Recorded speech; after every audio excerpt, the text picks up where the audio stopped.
Good afternoon, dear ladies and gentlemen. Today we start our meeting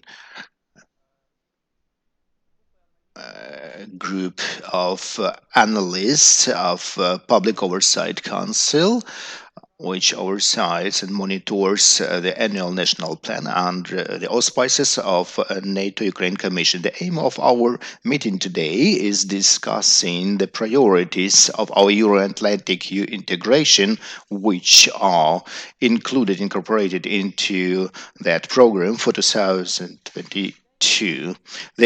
The purpose of this meeting appeared back in 2001 on 15th of December when experts took a deeper insight into that plan, which actually demonstrate only 57% of its execution. But when we took into consideration the qualitative analysis, we understood that there are some possibilities and opportunities to improve it. So today we are going to discuss what are the pressing changes to annual national program NATO-Ukraine, and our experts and our panelists today are going to suggest concrete amendments which can be incorporated into the annual NAP. So our meeting today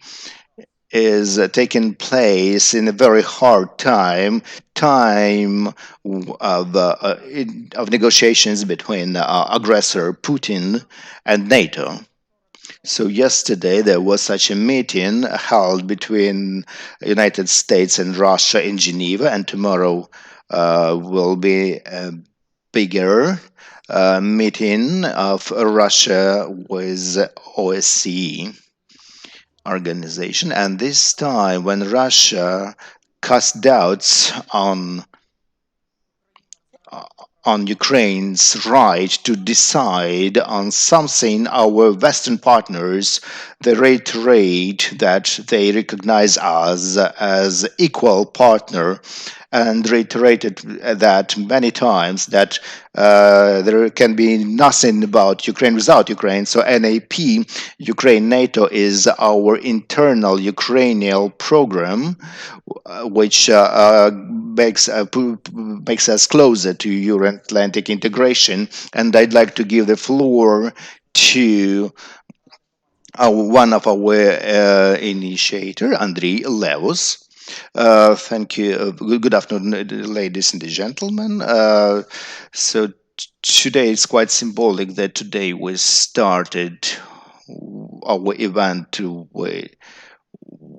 Maybe everyone has already learned about the new news that thousands of Ukrainians took part in the campaign "Say No to Putin."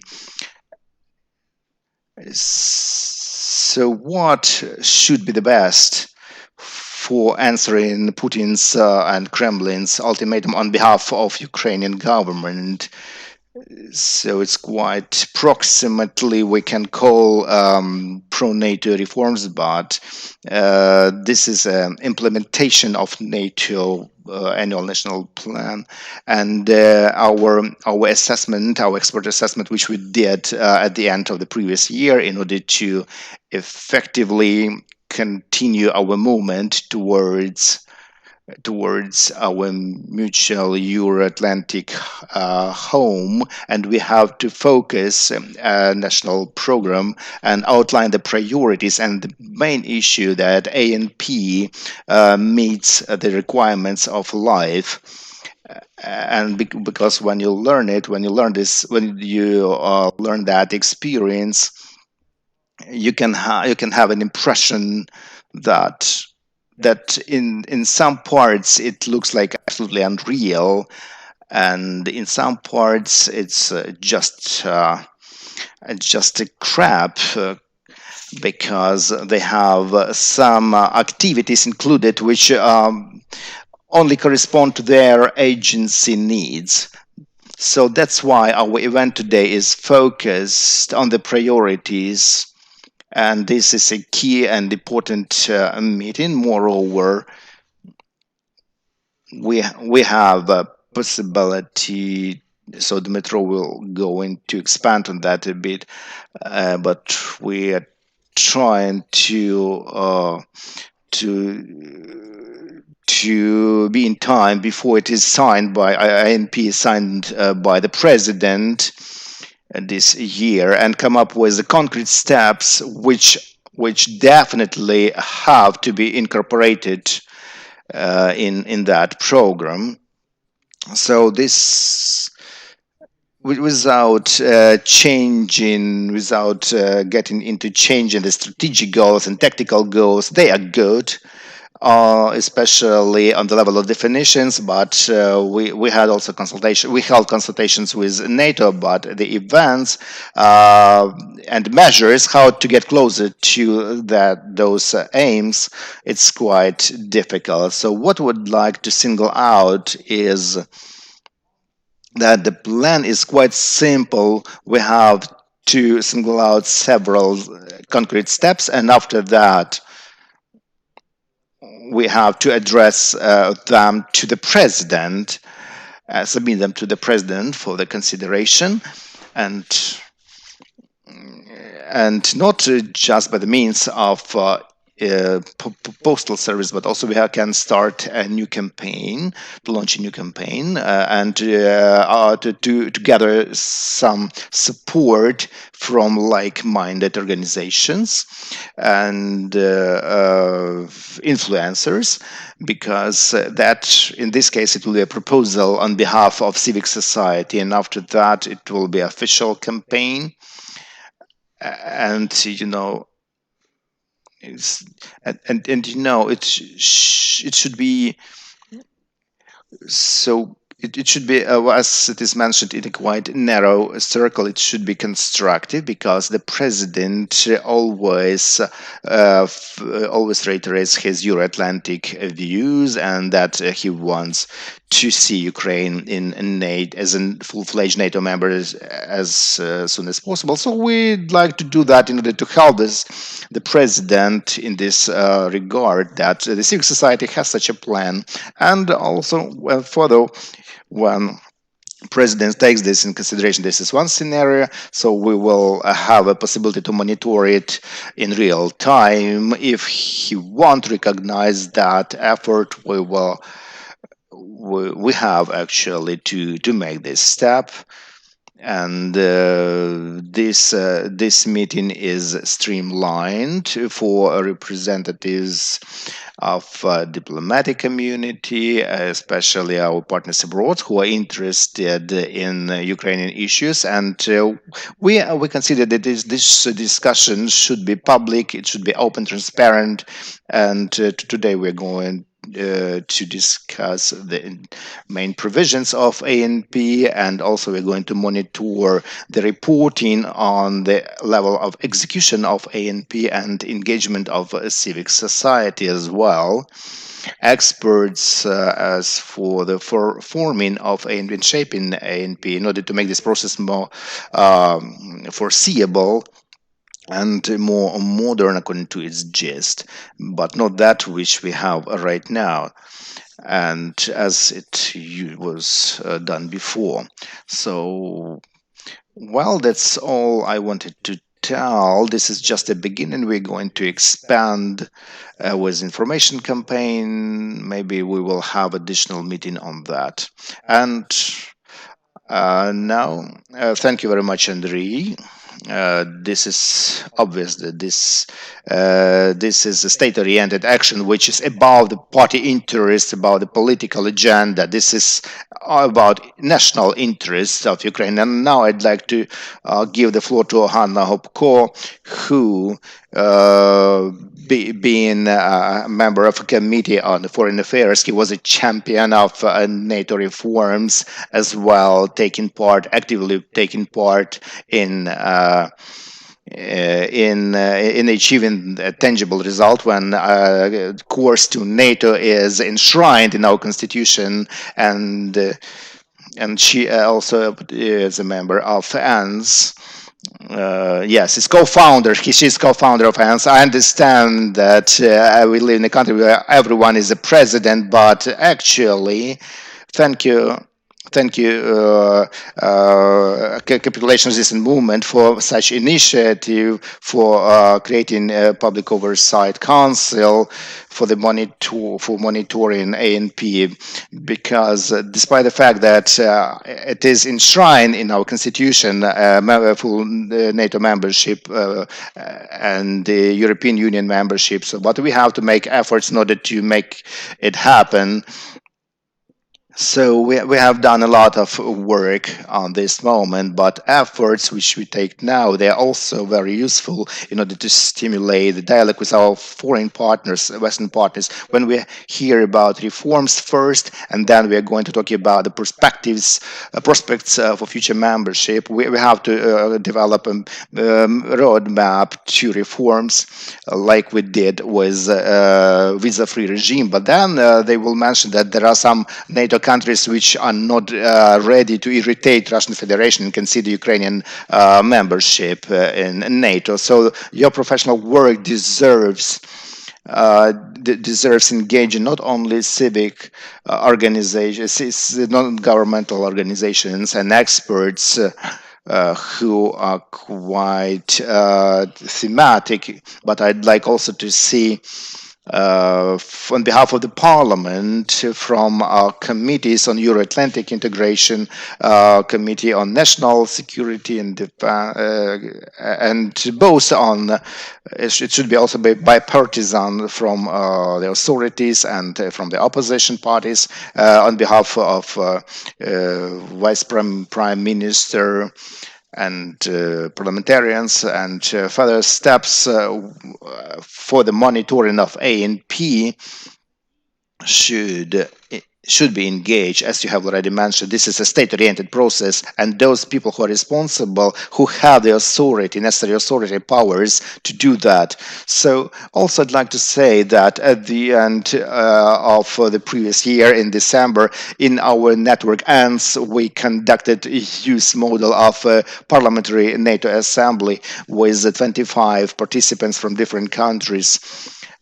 So this parliamentary assembly made me really happy, especially with the use of Ukraine, which is progressive, which also took a number of lectures. So Valery Kravchenko and others, they were lecturers and representative of NATO Documentation Center, Information Documentation Center.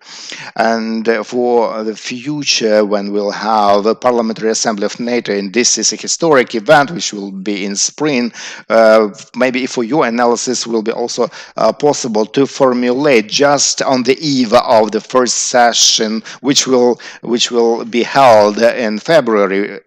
What is the agenda of civic society, of expert community who did such a great job and submitted to the Supreme Council a reform of security service, which also should mean national interest of Ukraine and NATO standards which are existing. And I believe that we should further plan your work.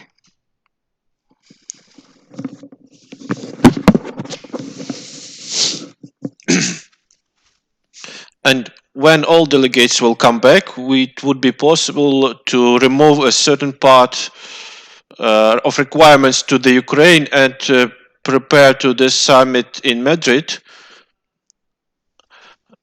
with more, I would say, a better execution rate and fulfillment of the ANP, but also in parallel, taking into account threat of aggression of the Russia, to increase the cooperation with NATO countries with regards to the Black Sea region and in general, in order to increase defense capabilities of Ukraine, especially in anti-aircraft defense. And I will finish with that. I will be very interested in the opinions of the experts.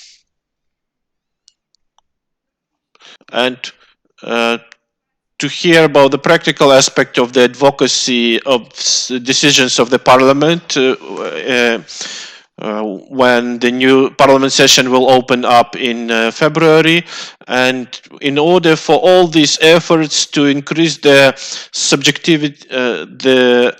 subjectiveness of Ukraine, in order not to have such shameful situations that we faced with a special anti-corruption prosecutor office when the appointment of the head of this institution was very doubtful. Thank you, Hanno, for your reflections and your advices. Our communications and we have established communication with our partners in parliament and in government, and we indeed plan joint activities together with these stakeholders, with the participants of the process. Thank you for good words, and we expect very fruitful cooperation. Now we will move to our expert program, and I pass the floor to Dmytro Bibik. He's our chief analyst. He's the person who is coordinating activities of our expert community with regards to the analysis of the ANP. Thank you, colleagues. I want to remind you, to everyone, that we conducted our last event on 15th of December 2021, and which was aimed whether Ukraine is effectively using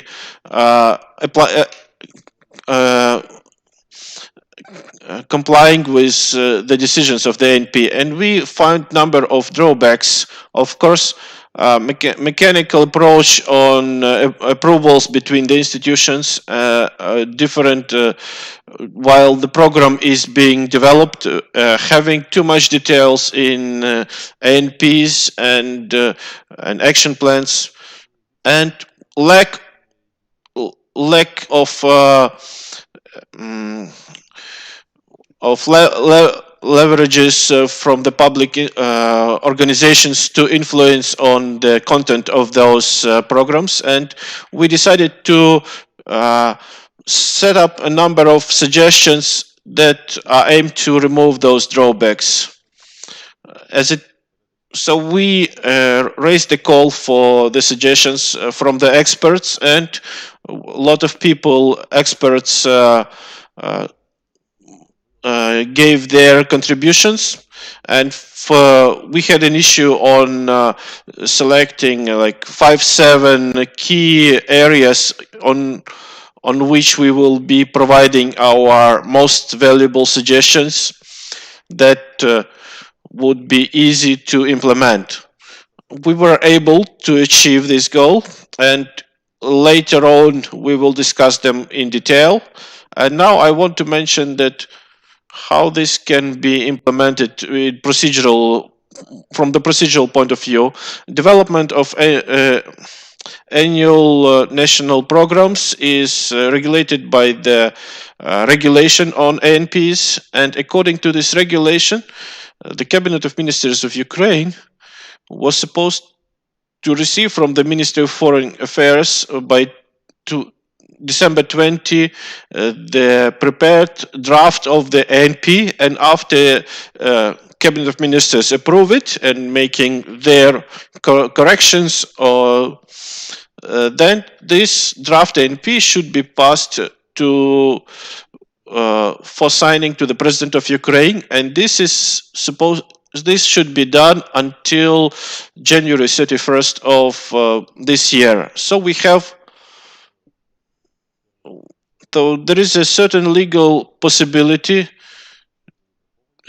We still have time to give our comments to this ANP before it will be passed for signing to the President. We prepared not only 5 key points areas for correction of the ANP, but also we suggested workable mechanism on how public sector can participate in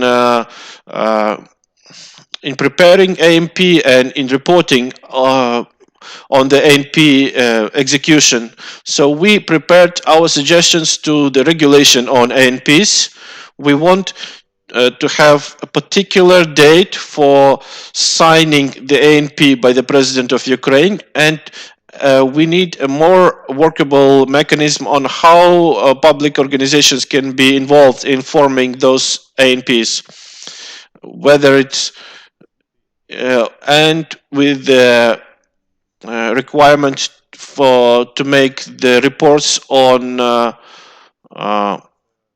this is the list of our suggestions, quite an extensive document, and I want to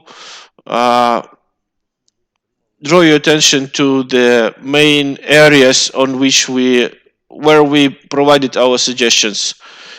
The first area is the reform of the State Security Service and public oversight over the State Security Service and in intelligence services. Then uninterrupted work of anti-corruption institutions. Third point is judicial reform. Next one is reforms in defense procurements. And next area is emergency actions that should be taken in the energy sector. Another area is reform of anti-monopoly legislation. And as a separate point, we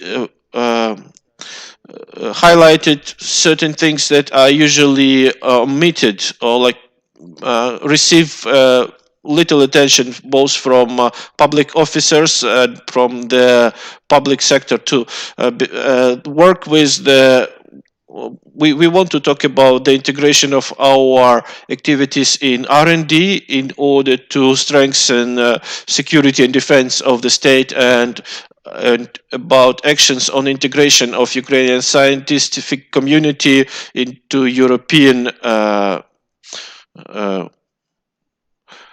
I want to give so this is the list of topics on suggestions.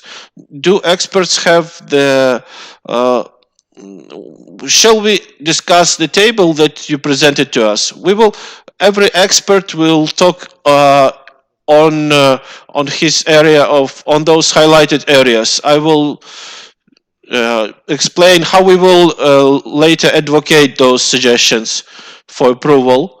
We will prepare our statement to the President of Ukraine, where we highlight the existing negative issues, and we will give suggestions on how to remove them, and we will provide this list of actions that should be taken. This list was developed by the experts, and these suggestions are totally complying with the regulation on the NPs and follows the logics of this regulation. And also we suggest that certain changes to the regulation on the NPs. Thank you, Dmitro. Now I will briefly, maybe can we send out the text of those the file with those suggestions maybe into the general chat right away, so that yes, so it will be better that when people will have in front of their eyes the draft of the request to the president also, so to be completely transparent. Let's move to particular discussions on the topics that were highlighted, and we will start from the essence of our suggestions to the NP.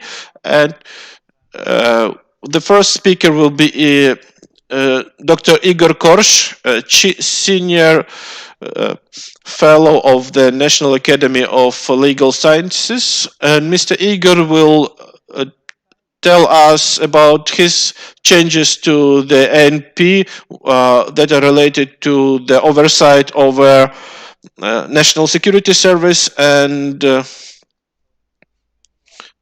Mr. Igor, you're welcomed. Good day, all participants.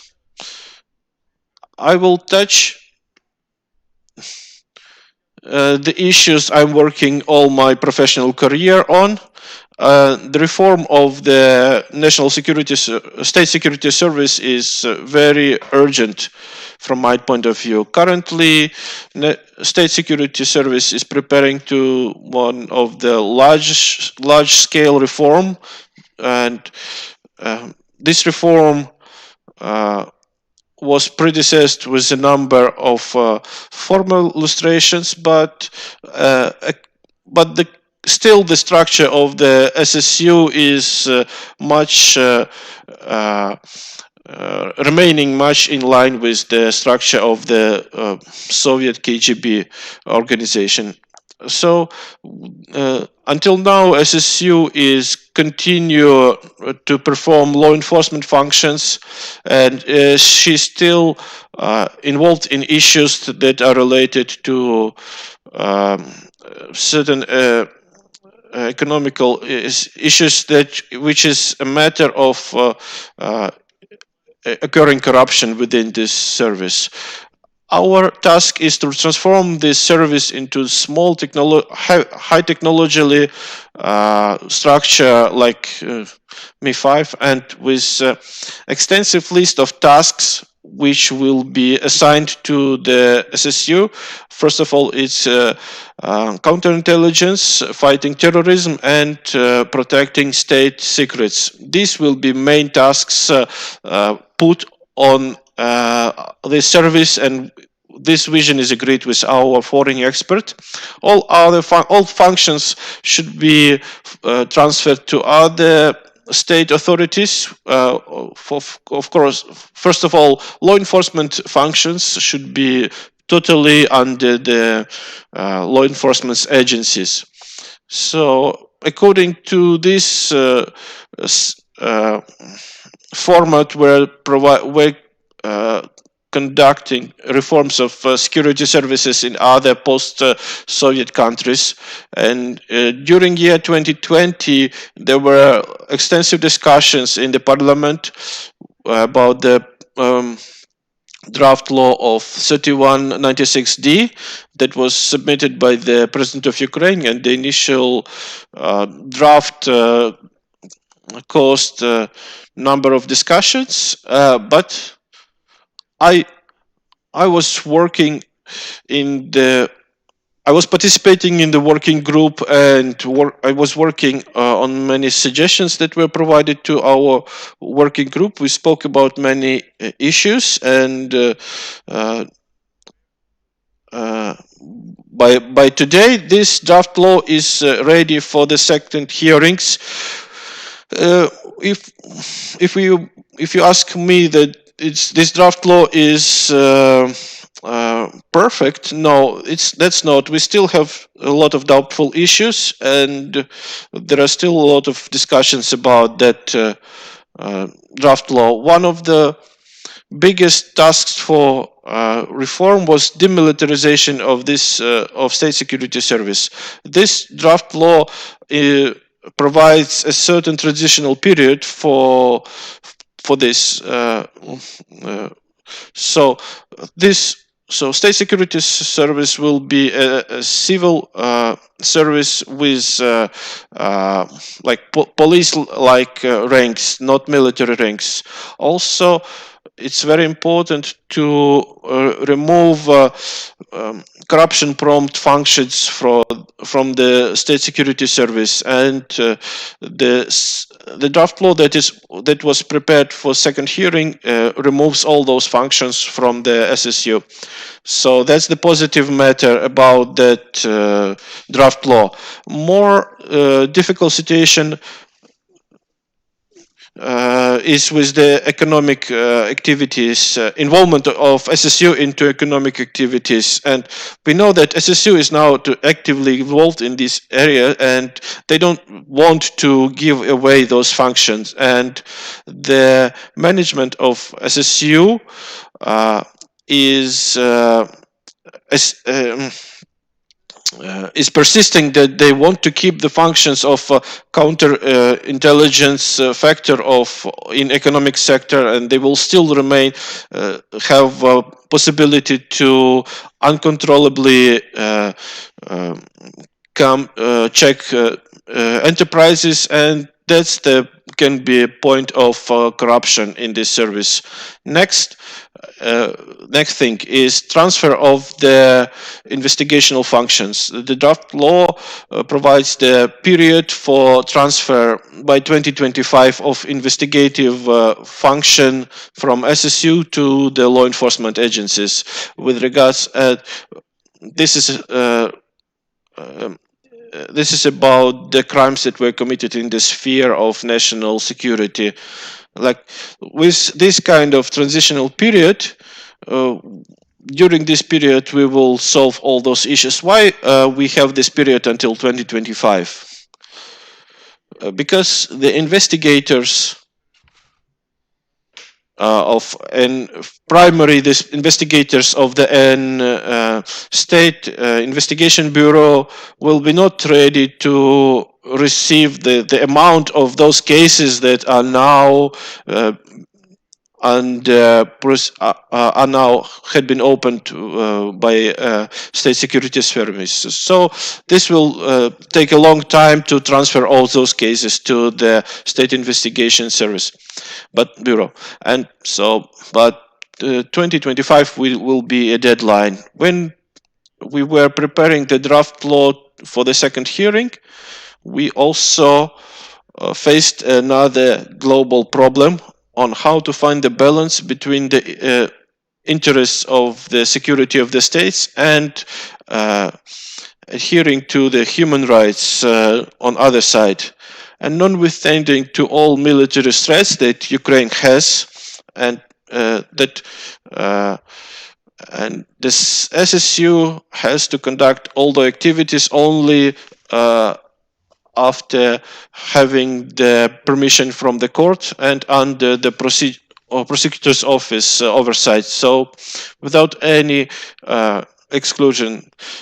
Until now, this issue is still debated, and the problem is heating up because the accent was made that the future major amount of future activities of FCU will be counterintelligence activities, which is kind of will be not undergo so will be not under oversight actions except for the presidential oversight. And with regards to the democratic and public oversight, we still have issues on how to arrange it. Last time we worked on the draft law on parliamentary control over the special security services and law enforcement authorities. This draft law had been submitted, but it was not put into the parliament. It's been postponed to next session, and that draft law will imply that Parliament will have a special committee that will have more extensive authority on the oversight of the activities of special services. In particular, 5 special services, state security service, 3 intelligence authorities, and state protection service. This draft law is prepared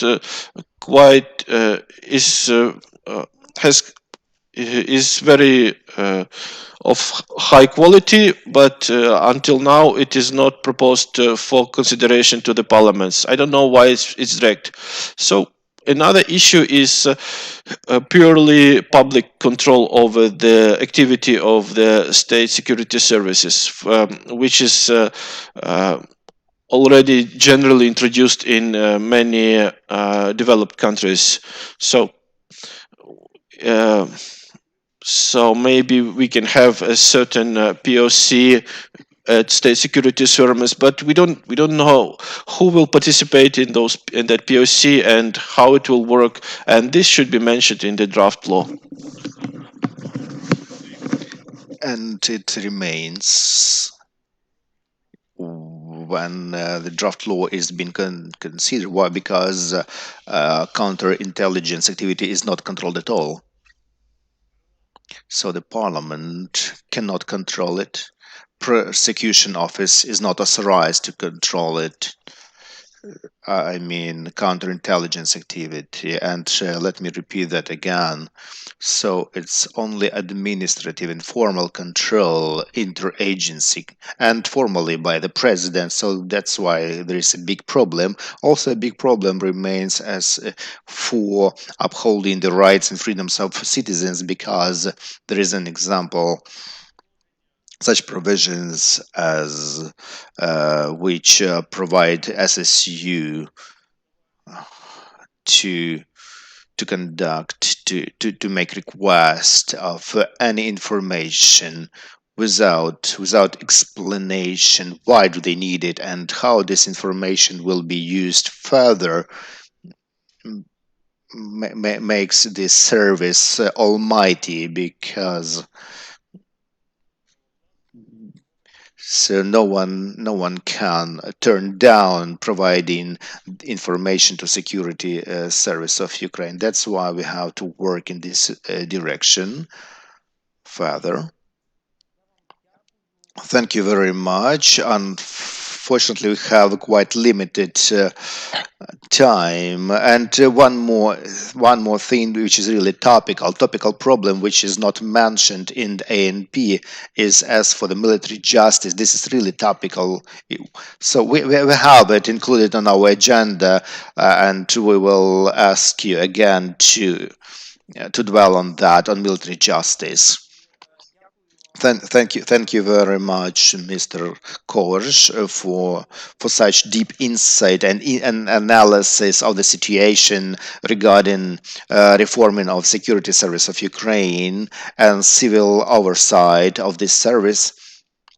So concrete proposals are already included into our table as for the amendments for the ANP. And now I'd like to give the floor to our experts as for uninterrupted work of anti-corruption organs. So Olena Halushka is expert of countering corruption, and Mr. Roman Smaluk is an expert of judicial reform. So let's start with Olena and then Roman.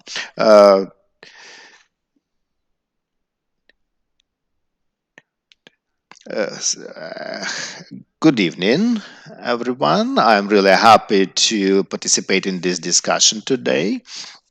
Before I start with the priorities of anti-corruption reform, I'd like briefly to add one thing which has been mentioned by the previous speaker, Mr. Korsh. As for the security service of Ukraine reform, we support all the considerations which have been mentioned by Mr. Korsh as for the possible abuse of that service in the course of counterintelligence activity, and a very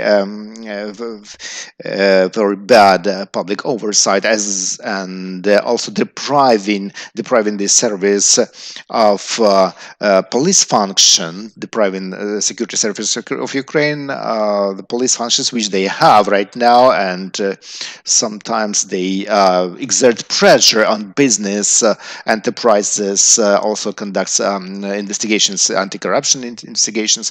Unfortunately, only with amendments to the law we cannot solve the problem, because the key law which determines and regulates the pre-trial investigation is a criminal code. So if we have amendments to these criminal codes, we don't have them. So the security services will continue, will keep up law enforcement activities and continue abuse in this regard, which should also have. And these amendments to criminal code should be adopted as fast as possible, and this is a law, is a blueprint of law which will help the packet of reforms for security service of Ukraine. Only when the law on the security service of Ukraine will be adopted with all the necessary amendments to the criminal code, only after that we can say that stage after stage, step after step, implementation of that will be successful, and actually the priority is depriving security service of Ukraine of police functions, and this is included in the table. As for the priorities for the anti-corruption reform, first is in October last year, the Parliament adopted a new law on a National Anti-Corruption Bureau, which changed the status of bureau according to the last decision of Constitutional Court of Ukraine, as well as a change in the procedure of how the new director of NACB is elected and appointment. So we have to make the selection open, transparent, with meeting all the requirements and provisions envisaged by the law.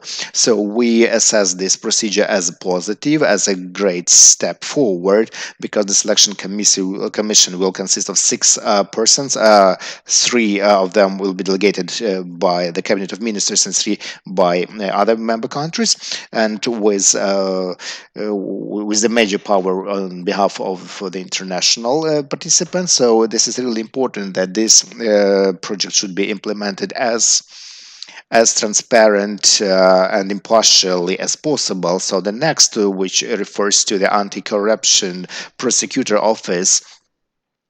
So this is the final stage of selecting the new head of this agency. So the Commission has already determined the winner, but due to the subversive activity of the Parliament, of the presidential quota, so this person cannot be approved. So this person, the finalist, should be appointed as fast as possible, and this process should be deblocked again. And it will definitely support and promote the effective cooperation between NACB and a specialized anti-corruption prosecution office. And also it should be independent from the general prosecutor office. And also here should be taken into consideration procedural independence, as well as the necessity of amendments to the criminal court in order to safeguard the situation when other agencies won't interrupt into the jurisdiction of higher anti-corruption court. All these priorities have been suggested to the draft of that document, and we hope that these steps will be implemented, and it definitely will bring some success in a continuation of anti-corruption reform.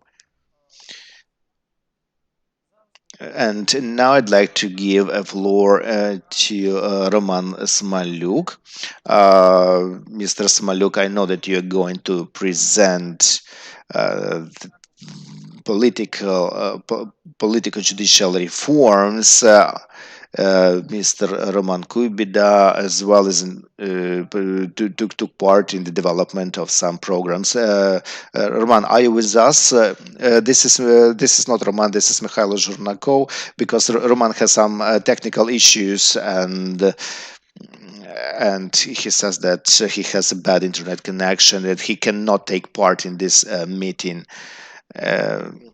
So maybe Olena Halushka, which Roman is supposed to give comments on. Maybe you can do that. If not, I will continue about the courts. Nothing. Okay. So we will have Roman later. Okay, then we go to the judicial reform. Mikhailo, I hope that Mr. Smaluk will also join us, and Mr. Kosh will also tell something about military jurisdiction. So I'd like to say that we have a Center of Political Judicial Reform has no problems with the other agencies which also worked on the same issue, but unfortunately Roman couldn't present that. So I'll try to be really brief and fast on that. So what we suggest, what is already included partially in ANP. So this is the vision of the president and the party and the leading party with other organizations, and this is well, excuse me, dear colleagues, I can see some backstage noise, so maybe you can set your mics to mute. Thank you. Um, so, namely, what is already included in other commitments, our international commitments for the monetary fund for European Union with memoranda. So the main institutions, so it's a higher higher council of justice, which is the most important here because it has influence on judicial decisions. I won't stop on all the tasks and results. I will talk about the events. So what has been planned, because the law has been adopted already, and what is going to start this year and this month. So the first, the ASIC Council will start checking the candidates to their selection commission with the participation of international experts during the stage of selection of judges, and this is the first thing which is envisaged by our legislation, and it will happen anyway. So this is maybe the most important, which we call which we address to judicial reform. But we have some gaps, even with reloading of those agencies. They cannot make our judges persons of integrity, because the power is not responsible here in this regard, because this law which monitors a lifestyle of judges, unfortunately we have it only formally, because there are no mechanisms of implementing it. And the second one is a law which envisages criminal liability for the judges when they abuse their authority. Let me remind you that on the 11th of June 2020, Constitutional Court made one suggestion to the Supreme Council, which should take into consideration the vision of Constitutional Court, but Supreme Council didn't do anything in this regard, and nothing can help prevent actually abusing judges their power and authority. Next, as what is really important is a law on the network of judges. This is new, a map of courts, and this also should be changed. two more institutions, dear colleagues, are really important. Besides the general judicial power, there are two institutions: Constitutional Court, which caused a lot of problems during last 2 years, and Okruzhny Court, which sometimes is called the second Constitutional Court. So this OASK, this court is which actually is really far from any NATO standards and principles of good governance and rule of law. So this court, the so the actually this court should be shut down according to presidential decree, which was initiated 2 years ago, and to establish instead of the hotbed of corruption, this so-called Okruzhny Court or High Anti-Corruption Court or other one which would deal with administrative issues, with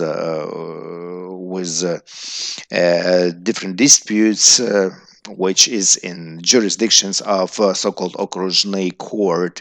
When the composition of judges in this court is really dubious, and it's impossible to improve it. So maybe it's the better idea is to shut it down. So Constitutional Court, we maybe there is no need for explaining why it is really important, because this is a protection of constitution and constitutional order. From it safeguards from any infringements on the constitution. So it doesn't it's one of the safeguards against the rollback to the previous times,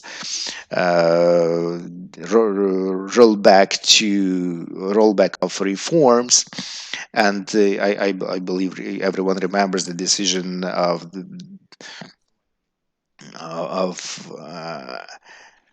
so cancel the responsibilities for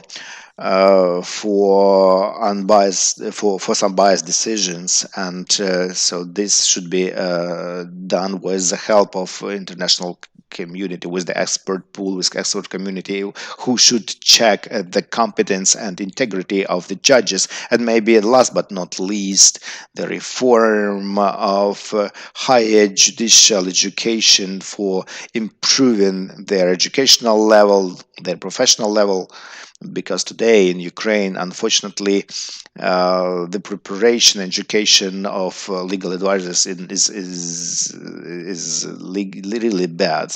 Mostly future perspective judges are taught like in some barracks, when they are taught to execute orders, to march, and so we cannot change it without changing the educational system as well. So this is the thing which should be included also for the reform. So I will stop here. So if you have any questions, I will be happy to answer. Now I pass the floor to Mr. Igor Korsh about the vision on our suggestions to the changes to the NP in the sphere of military justice. And then maybe Mr. Roman Smaluk will join us. Mr. Igor? Yes. The issue that was not put into the ANP was taken considering the NATO standards on the law enforcement activities. It is foreseen that civil law enforcement agencies can conduct certain actions among the military authorities, and this is includes US, Germany, Poland, Lithuania, and other countries who are not members of the NATO. Currently in Ukraine, we are in a situation when we are staying in the we have a war, and which is pre-trial investigation of crimes committed by the military personnel belongs to the Military of Internal Affairs, which is against the international standards during the war times, and it contradicts to the activities on preventing crimes in military organizations globally. And currently, courts are not capable to properly consider the cases that that go to the civilian court on military matter cases, and because the civilian courts don't know the particular issues of the military service and they don't know the military justice. Maybe you remember the case when one border guard in Mariupol for a number of years was investigated, and he went through the trial for his duly performance of his job, of his responsibilities. Currently, there is a resolution of the president on preparing draft law about the municipal police. If we will introduce this law and about the military police, and if this law will be accepted, it will then drag the issue of reforming the military prosecutor's office. For example, the prosecutors who will conduct the oversight will receive military ranking. So those who will be conducting functions according to the law on prosecutor's office. Besides that, we have to put maximum efforts on making functional military courts or military tribunals. As I mentioned previously, according to the international practices, civil courts in the area of security and defense, they should not be in charge of those cases. According to the order of 837, the President of Ukraine mentioned that by 31st of March 2020, there should be prepared a draft on creating military police in the ministry, within the structure of Ministry of Defense as the law enforcement authority. So, but if we will talk about returning military prosecutor's office, creating military police, logically we should see that we must have military courts or military tribunals. Number of personnel in those authorities should depend on the situation, whether it's a peacetime, wartime, emergencies period, but these authorities are urgently needed, and our scientific experts also talking about introducing a special subject in our educational institutions, such as military law, and we should pay more attention to this subject in ANP. Thank you very much for your telling your vision of this issue. And do we have Mr. Smaluk with us? Yeah, I hope I will be connected. Center of Policy and Legal Reforms. Briefly, I would like to summarize that our center is supporting suggestions that Ms. Olena and Mikhailo mentioned, the organizations that are working on preventing corruption, and in judicial reform, we work together on developing strategies and concepts of the reforms. What Mr. Mikhailo mentioned about the reform of the judicial qualifications is those processes, preparatory processes had been implemented already, but we need to launch the reform. This was not something that was developed by the civil society and started to advocate it. Ukraine uh, uh, Ukraine took obligation to conduct those reforms during negotiations with the EU and IMF, and unfortunately, we formally adopted them, but we haven't implemented them. And the implementation of this law in practice will start soon, and the goals that we stated to us will be achieved. And what Mr. Mikhail had mentioned, that some of the steps are part of the prudential strategy of the judicial reform, which will be soon have its action plan approved, because usually it has abstract formulations without a particular action plan. It's quite difficult to understand where we're moving to. These things are already part of certain strategic documents on judicial reform in Ukraine, and putting them into our obligations as in line of our approach to NATO, our integration with NATO will be also useful, because NATO is not only about defense cooperation, because judicial system is also quite important for this national security, because judicial system prevents any integration of Ukraine, and this might be a matter of emphasis from our international partners, because they are recently very interested in Ukraine having effective judicial reform. Thank you very much, Mr. Roman. Now we will move to conversation about defense procurements. Mr. Artur Perverzev from the project Reforms of the Defense Procurements and the support of the Ministry of Defense of UK. Good day, Mr. Perverzev.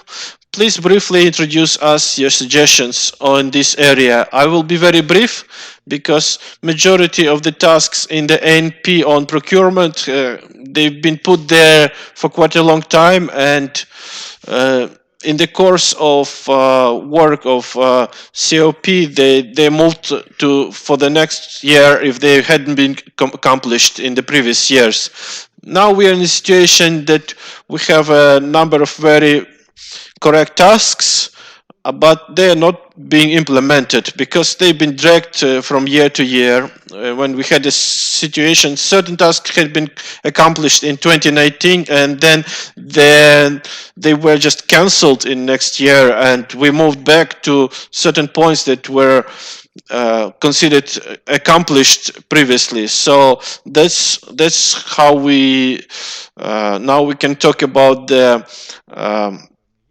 public oversight and responsibility for the actions, because however we need to update those tasks and goals, because in certain areas we moved forward, some in particular areas we need to. So I put the potential goals. I don't know whether they be put into year 22 for ANP if we will work with the DoD, Ministry of Defense, and in order to make. So we have a goal like 3.111 on system of planning and resource management. When we conducted procurement reform and introduced new legislation according to the standards, NATO standards of resource management, when we plan, program, budget, and execute. So management and management of procurement systems is only on the fourth stage. Our biggest problem is having connection between planning and defense procurement systems, because sometimes we have our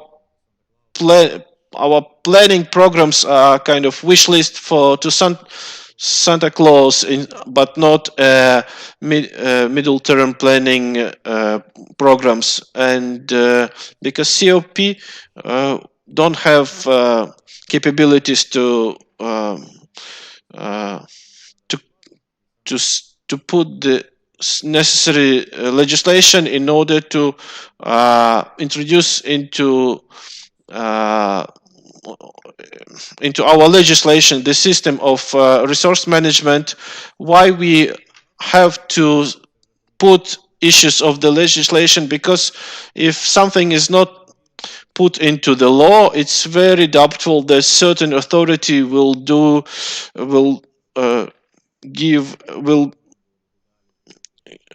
initiative and make something, and that's why certain things that could have been decided at the level of the cabinet of ministers had to be put on the level of the law, because otherwise those initiatives will not be accomplished.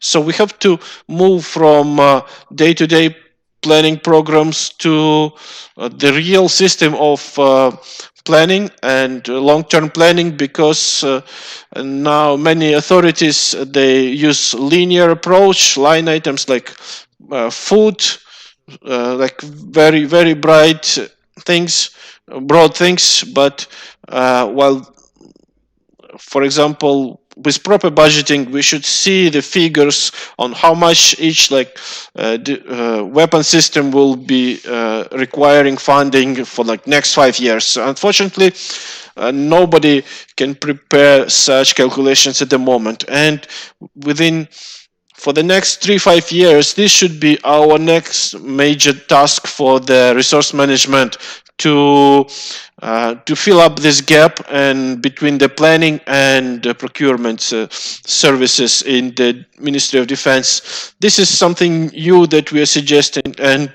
that was not present in the ANP. We're suggesting additional goals. One is about functioning of the life cycle of the military equipment, because it was not mentioned separately. There were certain phrases, in some areas of the ANP, but it was not separated as a goal to have a weapon life cycle management system by just adopting very particular NATO standards related to the life cycle of the weapon systems. Our project is in charge of like translating those standards, and based on those standards, we can approve our standards and introduce them into the procurement systems, because procurement of complex systems should be considered based on the life cycle of such complex weapon systems, and we have to put a very definite goal on how we will organized functioning of the procurement system, because a number of tasks and creation of processes of procurements was moved to the area that was responsibility of the military defense complex, not to the area of reform of the Ministry of Defense. That's why we wanted to update it, considering the steps that should be taken. And the last, from the point of view of the integration of to NATO, or bringing Ukraine to the level of the NATO countries, and which the issue of this state secret in defense procurement, and because this is part. Very often, this is mentioned from the US, where in the terms when they're providing military technical assistance. Yes, we know that assistance will be still provided, but this paragraph is important, because the secrecy in the procurement of Ministry of Defense is very excessive, and politically wise, we must show what we are buying, because in order for enemy to understand what capabilities we are acquiring, because we should move back from our habit of putting into making secret a lot of stuff and everything which is related to the procurements, because it's causing corruption risks and making system non-effective. In the law on the defense procurements, there were provisions on decreasing the levels of secrecy, but unfortunately, those suggestions were removed in the actual law. We suggested to the MPs such changes to the law. We worked for 18 months with the committee, but at the last stage, those amendments had been put aside because the committee decided that's not something that is a priority of them. And we hope that that rhetoric on behalf of the Ministry of Defense, especially as for the classification, will be changed, because this should be definitely taken into account, or maybe a new law, law on classified materials, which is being developed, and this also.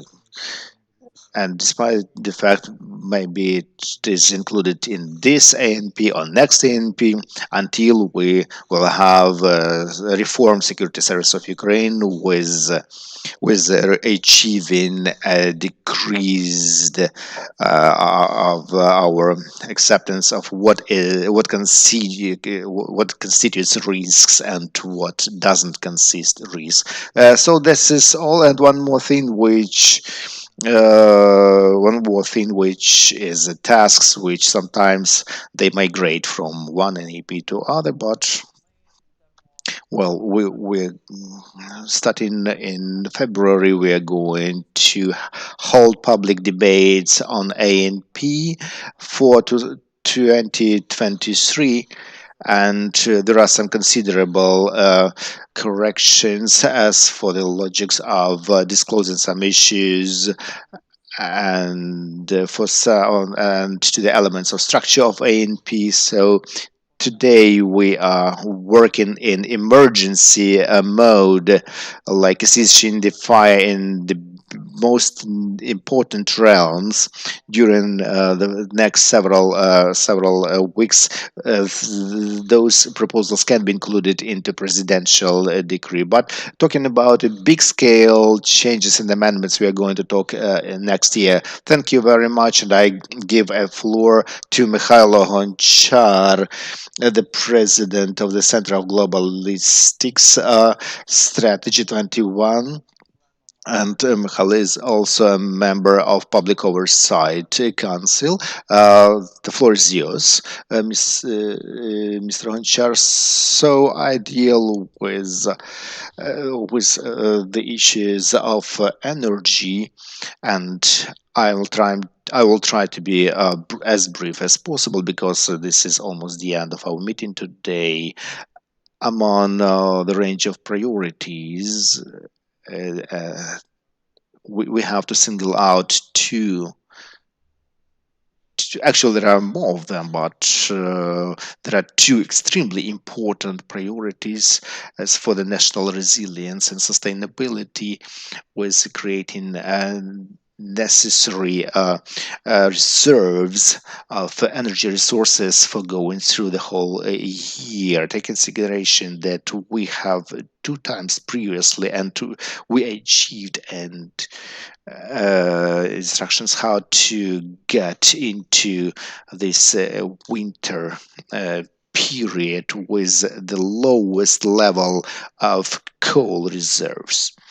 And also we know that we don't have enough reserves of gas and coal on our storages and warehouses. Unfortunately, we are just going through the mid term of winter, and we have some expectations that we can successfully go through it. But we have to keep in mind that reserves don't make any harm. We have to think about reserves in advance, especially when we start the next year, and take in consideration the markets of energy. And the next issue is the protection of critical infrastructure. You know that Ukraine has a lot of such infrastructure compounds. That it's very good that at a law of critical infrastructure was adopted finally. Well, I don't hear anything. There are some problems with sound, and now we have to pass all the necessary acts for making this a law. And what is important is cooperation and consultations with the Center of Security and Vilnius. And Ukraine finally officially became a member of it, but still there is a lack of intensity in cooperation. It's really important in adopting the standards of the alliance, especially when we talk about the building a system of energy management for the armed forces of Ukraine and for the territorial defense forces, which is being developed currently. Thank you very much. Sorry that our agenda was too big and the issues were really great and important, and it took a little bit longer than 5 minutes. We planned for initially 5 minutes, but it took more, like 9 minutes. So that's why we had those delays. And finally, we'd like to give a floor Agia Zagrebelska, president of Liga Antitrust. Ms. Agia, are you with us?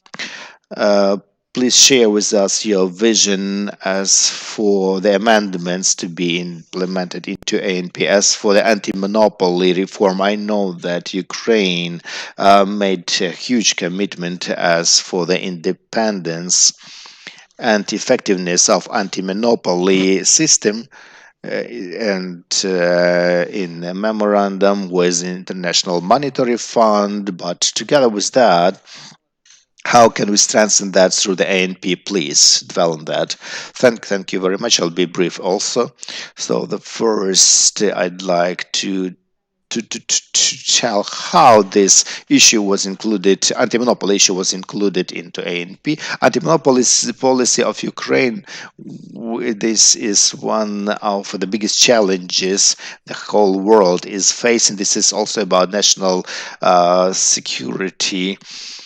For example, when one oligarch can bring some risks for the whole security structure of the state, and then just become the kings in power.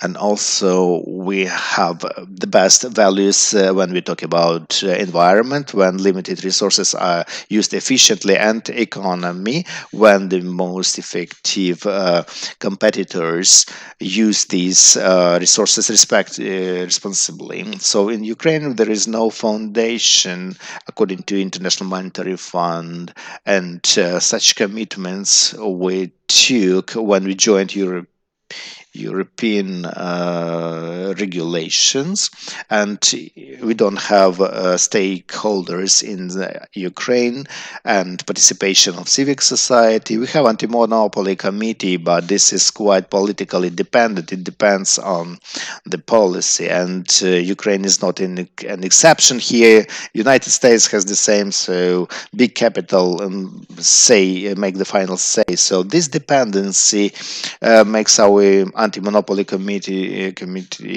deprived of using their powers and normative authorities and how they can use those things.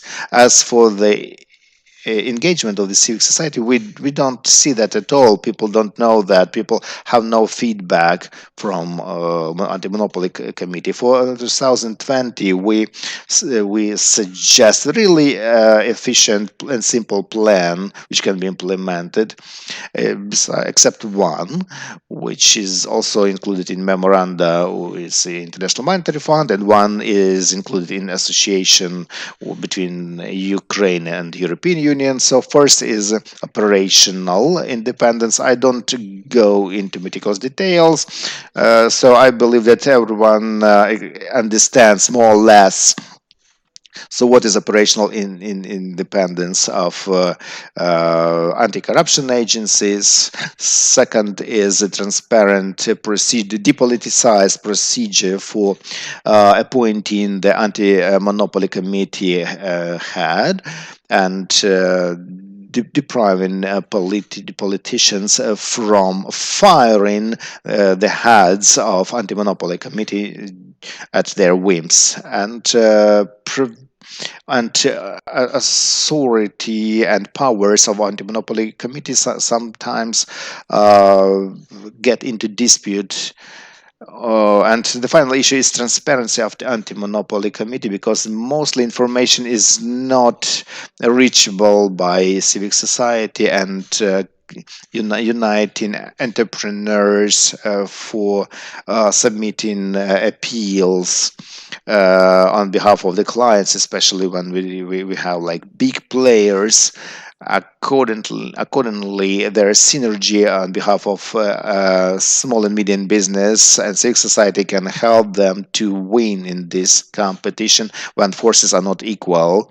So these are the main issues which we suggest, and in principle, 99% of their gist is verbally copied from our memoranda, from two memoranda.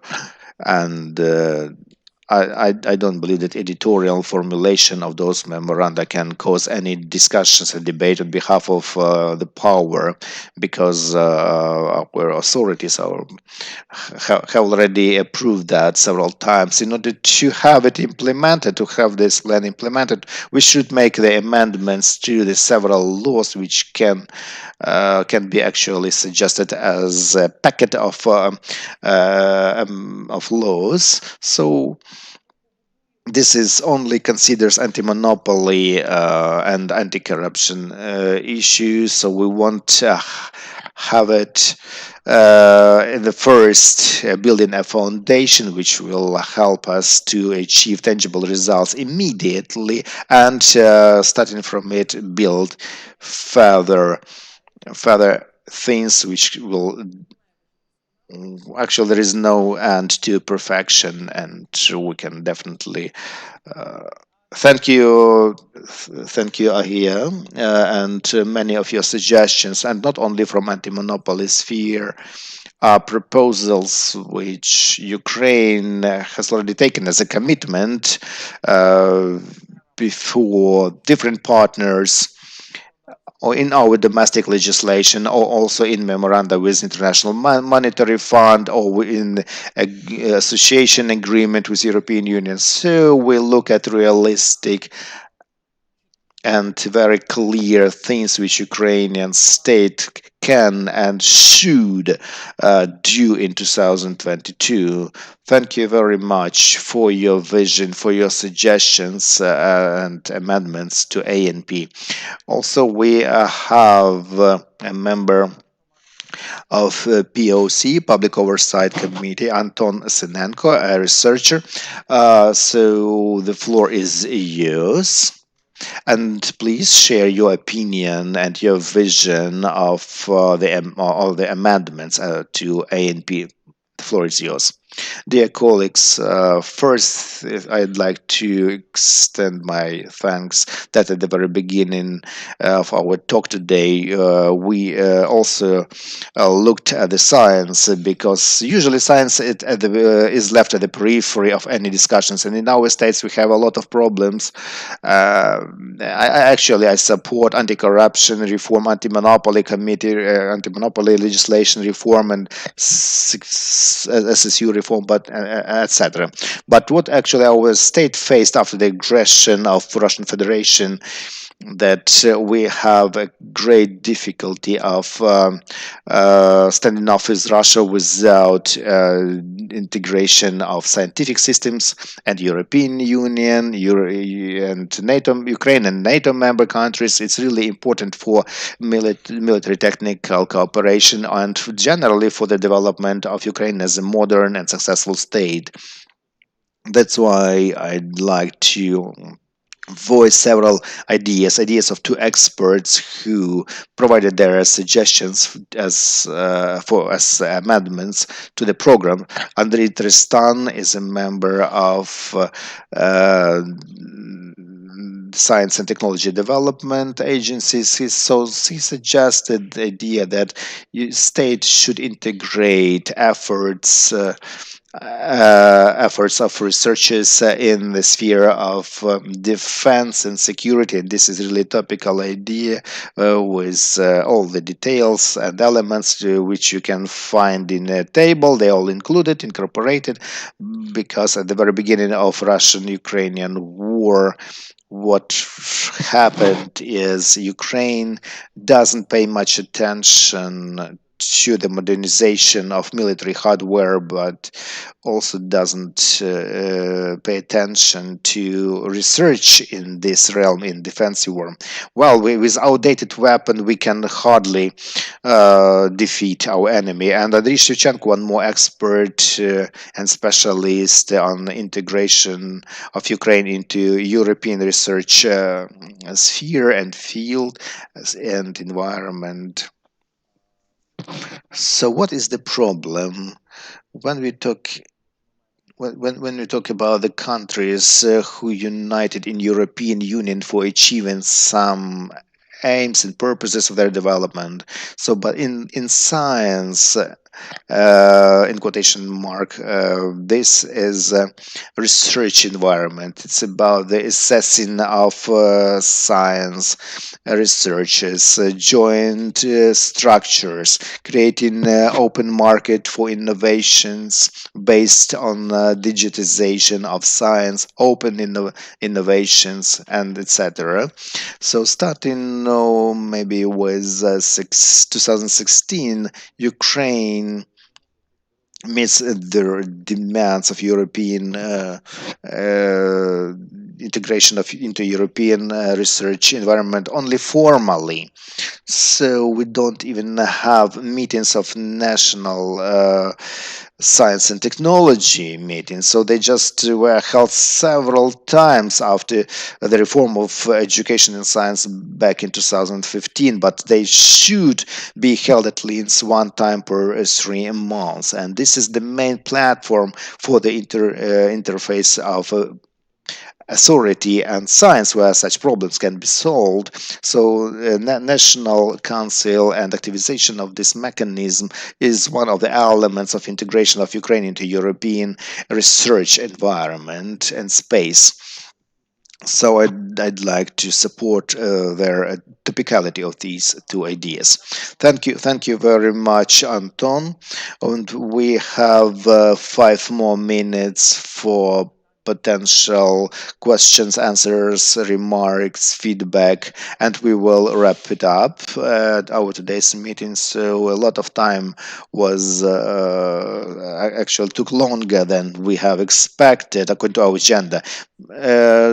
Does anyone eager to express his or her ideas? And for others, just raise your hand in Zoom. Igor Korsh, 2 minutes. One more problem which also needs attention is the issue daily allowance of those people who work in military sector, in defense sector, and pensioners as well. And after solving this problem, we can hardly talk about joining North Atlantic organization. It will be premature, even despite the fact that we have some regulations issued by the Cabinet of Ministry. Unfortunately, that problem is still far from being solved, and it needs attention, definitely. Thank you very much.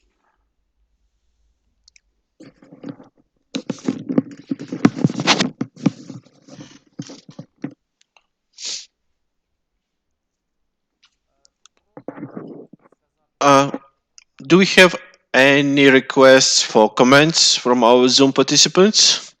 As far as I see, no more comments. So we will wrap up. Thank you to all participants. And to summarize, we are planning to launch a request to the president to support and include these changes to the ANP and the Ukraine NATO commissions that were developed by the public society and experts. Next week, we will present our tables with suggestions and our requests to the president, and we will launch a large-scale advocacy campaign in order for these amendments to be approved. Thank you for your contribution, with your time, with your expertise. Let's continue our cooperations and keep in touch on how our suggestions will be moved through the state institutions. Thank you to all participants, to all diplomats, to the state authorities, representatives, and we are looking forward for the feedback. See you soon.